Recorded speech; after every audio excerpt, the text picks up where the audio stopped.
এই মুহূর্তে বিশ্ব এক মহা বিপদের সম্মুখীন, যার নাম এল নিনো। অনেকে ভাবতে পারেন প্রশান্ত মহাসাগরের পানি একটু গরম হলো কি ঠান্ডা হলো তাতে বাংলাদেশের কি আসে যায়, কিন্তু বাস্তবতা হলো প্রশান্ত মহাসাগরের বুকের সেই তাপ বাংলাদেশের কৃষকের জমিতে খরা হয়ে নামবে, শহরের মানুষের ঘরে বিদ্যুৎ সংকট হয়ে ঢুকবে, বাজারের চাল ডাল তেলের দাম আগুন হয়ে যাবে, হাসপাতালে ডেঙ্গু এবং হিট স্ট্রোকের রোগী ভিড় জমাবে, আর উপকূলে ঘূর্ণিঝড়ের জলোচ্ছ্বাসের হাতে মানুষের জীবন জীবিকা ভেসে যাবে।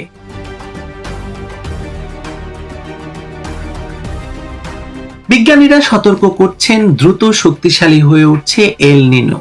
এটি যদি সত্যি সুপার এল নিনোতে রূপ নেয় তাহলে আগামী বছর বিশ্ব দেখতে পারে রেকর্ড তাপমাত্রা, ভয়াবহ খরা, অস্বাভাবিক বন্যা, খাদ্য সংকট এবং বড় ধরনের মানবিক বিপর্যয়।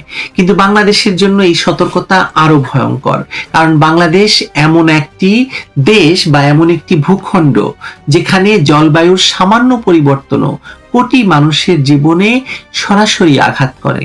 আমাদের নদ নদী, বর্ষা, ফসল, উপকূল, মৎস্য, পানীয় জল, জনস্বাস্থ্য সবকিছুই এই আবহাওয়ার ছন্দের উপর নির্ভরশীল। সেই ছন্দ যদি ভেঙে যায়, তাল যদি কেটে যায়, রাষ্ট্রের প্রস্তুতি না থাকলে বিপর্যয় আর প্রাকৃতিক থাকবে না, তা হয়ে উঠবে রাজনৈতিক অপরাধ।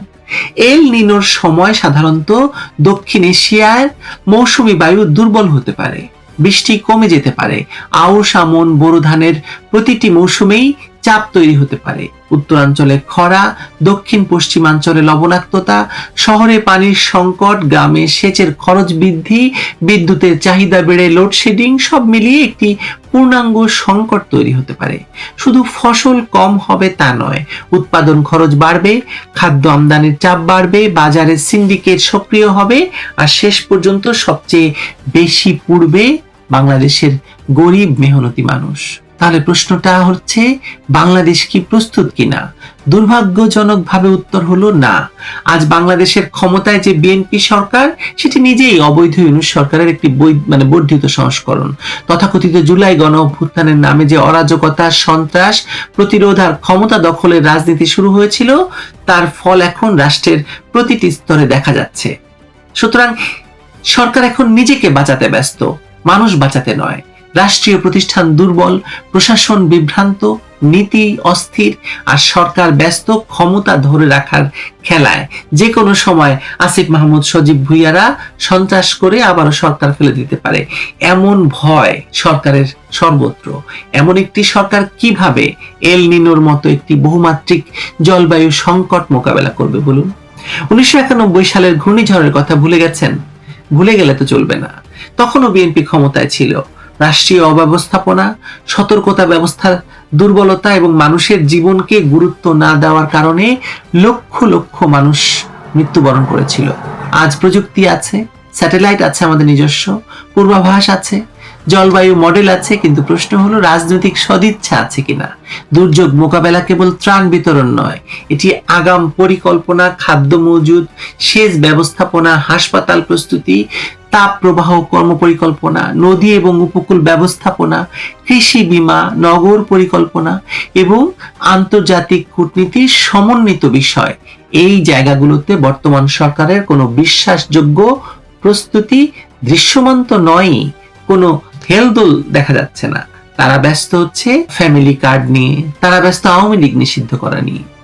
আরো বিপজ্জনক হলো এই ক্ষমতার পাশে দাঁড়িয়ে আছে যুদ্ধাপরাধী, বাংলাদেশ বিরোধী জামায়াত ইসলামী এবং তাদের অঙ্গ সংগঠন এনসিপি আর ছাত্র শিবির, যারা বিজ্ঞান মনস্ক রাষ্ট্র চিন্তার বদলে পশ্চাৎপদ রাজনীতিকে পুঁজি করে। তারা জলবায়ু সংকট মোকাবেলায় জাতিকে এগিয়ে নিয়ে যেতে পারবে না। এল নিনো মোকাবেলায় দরকার তথ্য, গবেষণা, প্রযুক্তি, জনসম্পৃক্ততা এবং বাস্তববাদী নীতি। এই জামায়াত শিবিরের রাজনীতি মানুষকে বিজ্ঞান নয়, অন্ধ আনুগত্য শিখায়, ধর্ষণ শেখায়। আপনি ভাবুন যে বাংলাদেশে একজন নেতাকে জাতীয় নেতার পর্যায়ে নিয়ে যাওয়া হয়েছে, যে কিনা নারীর জননাঙ্গ নিয়ে নোংরা ভাষায় কথা বলতো।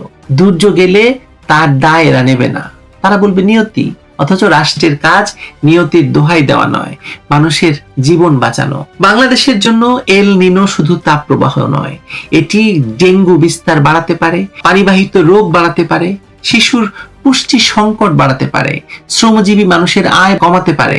গরমে রিক্সা চালক, নির্মাণ শ্রমিক, কৃষক, পোশাক শ্রমিক এই মানুষগুলোই প্রথম আঘাত পায়। স্কুল বন্ধ হয়, শিশুদের পড়াশোনা ক্ষতিগ্রস্ত হয়, গর্ভবতী নারী এবং বৃদ্ধরা স্বাস্থ্য ঝুঁকিতে পড়ে। জলবায়ু সংকট তাই কোনো অভিজাত আলোচনার বিষয় নয়, এটি শ্রেণী প্রশ্ন, অর্থনৈতিক প্রশ্ন, রাষ্ট্র প্রশ্ন। বিশ্ব পরিস্থিতিও বাংলাদেশের পক্ষে নয়।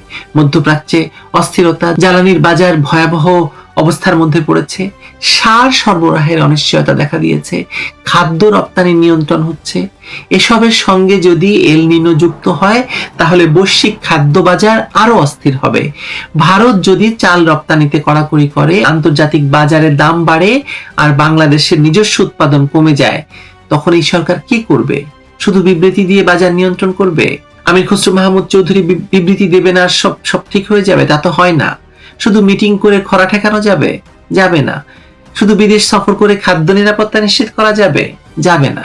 তার মানে কি? তার মানে এখন দরকার জাতীয় এল নিনো প্রস্তুতি পরিকল্পনা।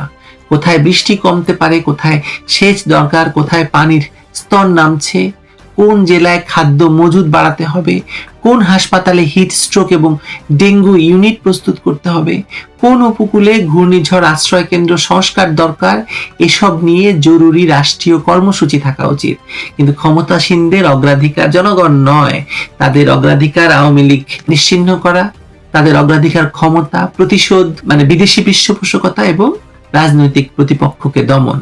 এল নিনো তাই বাংলাদেশের সামনে প্রকৃতির পরীক্ষা, যেমন তেমনি রাষ্ট্রের পরীক্ষাও।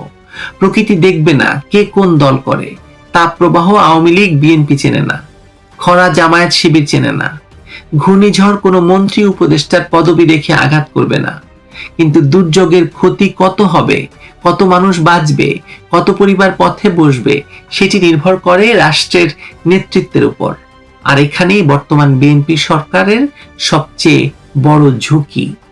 বাংলাদেশকে বাঁচাতে হলে জলবায়ু সংকটকে নিরাপত্তা সংকট হিসেবে দেখতে হবে, কৃষিকে যুদ্ধকালীন গুরুত্ব দিতে হবে, খাদ্য মজুদ, পানি ব্যবস্থাপনা, জনস্বাস্থ্য, উপকূল সুরক্ষা এবং বৈজ্ঞানিক পূর্বাভাসকে রাষ্ট্রনীতির কেন্দ্রে আনতে হবে। কিন্তু যারা ক্ষমতায় এসেছে অরাজকতার উপর দাঁড়িয়ে, যারা তথাকথিত বিপ্লবের নামে রাষ্ট্রকে দুর্বল করেছে, যারা জামায়াত শিবিরের মতো অপশক্তিকে রাজনৈতিক বৈধতা দিয়েছে, তাদের হাতে এই প্রস্তুতি নিরাপদ নয়, হবে না।